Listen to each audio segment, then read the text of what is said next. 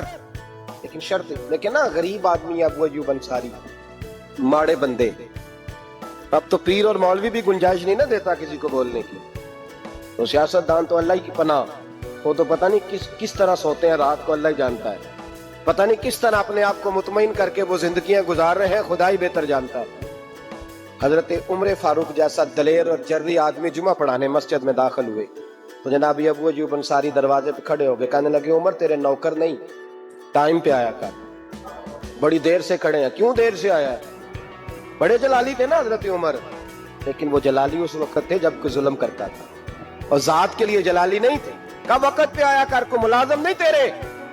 تو سیدنا فاروق اعظم منبر پہ چڑھے اور فرمانے لگے اللہ ابو ایوب انصاری کا بھلا کرے، جب تک اس طرح کے لوگ موجود ہیں کوئی بادشاہ بگڑے گا نہیں، اللہ اس کا بھلا کرے، اس نے میری توجہ صحیح۔ اور پھر عمر رو پڑے، رو کے فرمانے لگے مسلمانوں معاف کر دو، غلطی کوئی نہیں، میرے پاس کرتا ایک ہی ہے، اور عبداللہ کی ماں نے وہ دھو کے خشک کپڑے کو ڈال دیا تھا، غریب ہوں، کرتا دوسرا کوئی نہیں، تو وہ ذرا نا خشک ہونے میں آ کے دیکھ لو ابھی بھی گیلا ہے، مجھے معاف کر دو، میری غلطی نہیں ہے۔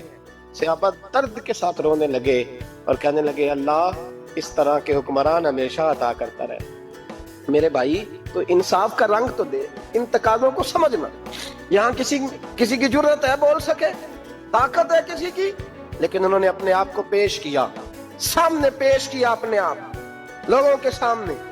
دو مال غنیمت کی چادریں بٹ رہی ہیں، سب کو ایک ایک ملی ہے۔ فاروق اعظم جمعہ پڑھانے آئے تو اسی چادر کا کرتا، اسی کی تامت، لوگ کھڑے ہو گئے، عمر بتا تو نے دو کیوں لی؟ یہ انصاف ہے، یہ عدل ہے، کیوں لی دو؟ حضرت عمر کہنے لگے میرا بیٹا جواب دے گا۔ عبداللہ بن عمر بولے، کہنے لگے ابا جی کے کپڑے بڑے پرانے ہو گئے تھے، میں نے اپنے حصے کی بھی اپنے ابا جی کو دے دی ہے۔ دیکھیں نا یہ انصاف میرے نبی پاک نے کیا ہے، صحابہ نے سیکھا ہے۔ میں اور آپ تیار نہیں، ہم تیار نہیں انصاف کے لیے، ہمارا مزاج نہیں انصاف کا، ہمیں خود بہت سارا آگے پیش ہو کے رنگ دکھانا پڑے گا، اس کے لیے ہماری تیاری نہیں، اس لیے ہم حکمرانوں کو گالی دے کے چپ کر جاتے ہیں۔ اس لیے ہم وکیلوں کے کہتے ہیں بکتے بڑھائیں، جج بکتے، یہ باتیں کر کے ہم خاموش ہیں، ہم پیش نہیں کر پا رہے ہیں۔ ابھی تک ہم اپنے آپ کو کھڑا نہیں کر پا رہے کہ ہم سے مطالبہ کرو انصاف کا، کھڑا نہیں۔ حضرت سیدنا علی المرتضیٰ شیر خدا رضی اللہ تعالیٰ عنہ فرماتے ہیں بدر کے لیے جب جا رہے تھے تو سواری ایک تھی، سوار تین تین تھے، ایک سواری اور سوار تین تین۔ فرماتے ہیں نبی پاک صلی اللہ علیہ وسلم نے فرمایا تین تین کٹھے نہ بیٹھنا، دو دو بیٹھے، سواریوں کو تکلیف ہوتی ہے، قربان جاؤں کیسا رسول دیا ہے جو جانوروں کے حقوق کا بھی خیال فرماتے ہیں صلی اللہ علیہ وسلم۔ فرمایا دو دو بیٹھے۔ حضرت علی کہتے ہیں پہلے میں اور نبی پاک صلی اللہ علیہ وسلم بیٹھے اور تیسرے ہمارے ساتھ ابو درداء رضی اللہ تعالیٰ عنہ۔ فرماتے ہیں جا رہے تھے بدر کے لیے، پہلے میں اور حضور بیٹھے، پھر نبی پاک اور ابو درداء بیٹھے۔ فرماتے ہیں پھر نمبر لگ گیا میرا اور ابو درداء، اور مصطفیٰ نے گھوڑے کی لگام تھامی، حضرت ابو درداء تڑپ اٹھے، کہنے لگے علی نہ طبیعت مانتی ہے، نہ ادب مانتا ہے، نہ عشق مانتا ہے، تو اس طرح کر، میں تو چھوٹا ہوں، آپ کہیے رسول پاک سے، آپ ہر لحاظ سے بڑے ہیں، آپ عرض کیجئے کہ حضور نہ ادب مانتا ہے، نہ عشق مانتا ہے، نہ پیار مانتا ہے، نہ تقاضا ہے، مہربانی کرے آ جائیں۔ حضرت علی ہاتھ باندھ کے عرض کرنے لگے محبوبہ ٹھیک ہے باری آپ کی پیدل چلنے کی ہے، پر مہربانی کریں، ادب پیار اور محبت مجبور کر رہی ہے۔ تو حضور نے فرمایا علی چپ کر، میں عدل نہیں کروں گا تو لوگ عدل سیکھیں گے کیسے؟ اگر میں عدل نہیں کروں گا تو قوم سیکھے گی کیسے؟ مجھے عدل کرنے دے، انصاف کرنے دے، فرمایا چلنے دے مجھے پیدل، کچھ نہیں ہوتا۔ تقاضا عدل جب تک پورا نہیں ہوتا، آپ یقین کریں میرے صاحب کہا کرتے تھے میں عدالت کو عدالت نہیں کہتا، کچہری کہتا ہوں، اس لیے کہ عدالت وہ ہوتی ہے جہاں عدل ہوتا ہے۔ یہاں تو حال یہ ہے، بتائیے وکیل کو نہیں پتا ہوتا کہ جو میرے پاس آیا یہ غلط آدمی ہے، وہ اس کی حمایت کرتا ہے کہ نہیں، اس کے ساتھ چلتا ہے کہ نہیں، جھوٹ کے ساتھ آخر تک لڑتا ہے کہ نہیں لڑتا؟ جو گواہ بن کے جا رہے ہوتے ہیں انہیں پتا ہوتا ہے کہ نہیں کہ ہم جھوٹے کی گواہی دینے جا رہے ہیں؟ تو پھر کیا سارا ظلم حکومتیں کر رہی ہیں؟ معاشرہ بھی تو اپنی ترتیب بدلے نا، لوگ بھی تو اپنا رنگ بدلے نا، لوگ بھی تو طبیعت بدلے نا۔ کون منتخب کرتا ہے انہیں ظالموں؟ عوام، اور پھر اس کے بعد شکوہ بھی عوام ہی کرتی ہے۔ خدا را تقاضے سمجھو، مزاج سمجھو، طبیعت سمجھو اسلام کی۔ میرے نبی پاک صلی اللہ علیہ وسلم نے عدل کا بول بالا کیا ہر مقام پر، ہر نقطے پر۔ رسول پاک صلی اللہ علیہ وسلم نے عدل عدل اور عدل کی آواز بلند فرمائی۔ کوئی مقام ایسا نہیں، آپ پڑھیے کتابیں، اگر ایک کلمہ پڑھنے والے اور یہودی کا فیصلہ آیا ہے اور نبی پاک صلی اللہ علیہ وسلم نے یہودی کو حق پہ سمجھا ہے تو نبی پاک نے یہودی کے حق میں فیصلہ دیا۔ وہ منافق بگڑ گیا ہے، حضرت عمر کے پاس گیا ہے، لیکن حضور نے فرمایا جہاں جاتا ہے جا، فیصلہ وہی کیا جائے گا جو عدل پہ مبنی ہے۔ میرے رسول پاک علیہ الصلوۃ والسلام کے صحابہ کے قریب دنیا داری آ سکی نہیں آئی۔ حضرت ابو بکر صدیق نے پانی مانگا تو لوگوں نے دودھ دیا، فرمایا پیچھے کرو، ابو بکر نے نعمتیں چھوڑ دی ہے۔ اب ابو بکر وہ والا کام کرتا ہے جو رسول پاک نے کیا ہے، فرمایا نہ دودھ شاید پیش نہ کرو، جو مانگتا ہوں بس وہ دو۔ دوستو بیان کیسا لگا کمنٹ میں ضرور بتانا، اور اپنے دوستوں اور رشتہ داروں کے ساتھ شیئر ضرور کرنا۔ اللہ ہم سب کو اس بیان پر عمل کرنے کی توفیق عطا فرمائے۔ تو دوستو پھر ملتے ہیں اگلی ویڈیو میں، جب تک اپنا خیال رکھیے، ہمیں دعاؤں میں یاد رکھیے۔ السلام علیکم ورحمۃ اللہ وبرکاتہ۔